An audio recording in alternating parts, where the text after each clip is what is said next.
there's a post that I posted for ACX, ठीक है, which is what type of business is ACX? Who knows?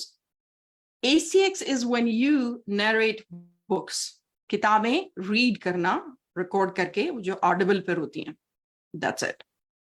तो ये 5 से भी शायद पहले की बात, 5 साल से भी पहले की बात है। मुझे किसी ने, मेरे 3 बुक्स थी बस, मेरे पास टाइम नहीं था वो उस वक्त, और मुझे सब कुछ ट्राई जरूर करना होता है कि भाई मैं देख लूं हाउ इट वर्क्स। तो I did it, I gave it good 6 months, क्योंकि मुझे नहीं पता था कैसे करना है। तो पहले मैंने सीखा, पहली किताब सबसे ज्यादा हिट गई है, बाकी 2 बस ठीक ही हैं। सो मेरी बुक्स नहीं है, वो किसी और की बुक्स थी, और उन्होंने कहा भाई आप इनको नरेट कर लो। नरेट कर लिया, और अब वो उनकी बुक्स बिकती हैं। तो मैं हालांकि ऑथर नहीं हूं, लेकिन मुझे रॉयल्टीज उनकी मिलती हैं, क्योंकि मैंने बुक रीड की है, पर नरेटर मैं हूं। अब मुझे नहीं पता था उस वक्त, तो सिर्फ मैंने ट्राई करने के लिए कि देखूं ये क्या है क्या नहीं है।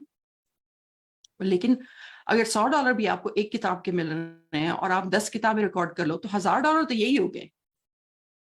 और अब बैक इन द डे इतने टूल्स नहीं थे, इतना वो नहीं था, आसान नहीं था रिकॉर्डिंग करना। आप यकीन करें, मैं अपनी क्लोजेट में बैठ के रिकॉर्डिंग करती थी, क्योंकि क्लोजेट में कपड़े होते हैं तो आवाज जरा सही होती है, और मेरे पास माइक और वो सब कुछ सही था। लेकिन वो पैनल्स होते हैं जो दीवार पे, इधर भी सारे लगे हुए हैं, लेकिन उस वक्त नहीं था, क्योंकि आवाज एको होती थी। मेरा ऑफिस जो है वो ओपन जगह पर था, तो मैं अपने क्लोजेट में बैठ के, ताकि हर तरफ बस कपड़े ही कपड़े हों, और मेरी आवाज जो है वो बिल्कुल ऐसे उसकी तरह आए, स्टूडियो की तरह आए। And I did it. I even went to जो co-working spaces होते हैं, उनके भी recording जो कमरे होते हैं, उधर भी गई, just to see stuff, right? Just to see how that will work. और मैंने पहली किताब पे बहुत मजा आया, वो माइंडसेट के बारे में था। वो मैं वैसे ही बहुत पैशनेट हूँ उस टॉपिक के बारे में। दूसरी जो थी वो किसी मास्टर्स करने की रिसर्च थीसिस पे थी, और पता नहीं तीसरी तो मुझे याद भी नहीं है।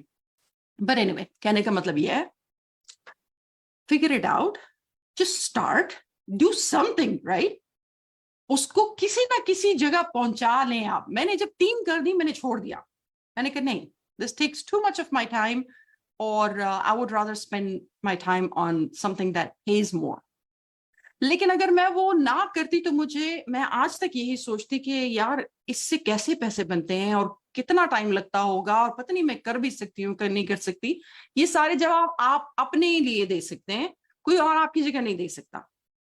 तो वो जवाब मुझे अपने बारे में मिल गए कि भाई हाँ, मैं ये कर सकती हूँ अगर मेरे पास ज्यादा टाइम हो। और हाँ, मेरे पास जो है जाहिर है हर लैंग्वेज की बुक्स हैं।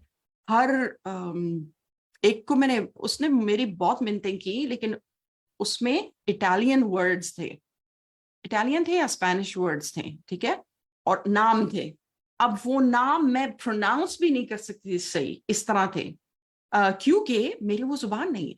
अंग्रेजी की किताब थी, लेकिन वो डिफरेंट नाम प्रोनाउंस करते हैं। नाम तो आप किसी और जुबान में फिर नहीं प्रोनाउंस करते हो। सो इसलिए, और फ्रेजेस उसमें ऐसे थे जो कि दूसरी जुबान में थे। तो मैंने उसको डिनाई कर दिया कि नहीं, ये मैं, और आधी किताब करके मैंने उसको कहा कि नहीं, this won't be a good service to you, क्योंकि वो प्रोफेशनलिज्म और वो बात नहीं है। लेकिन अगेन मुझे ना पता चलता अगर मैं ना उसको परस्यू करती तो।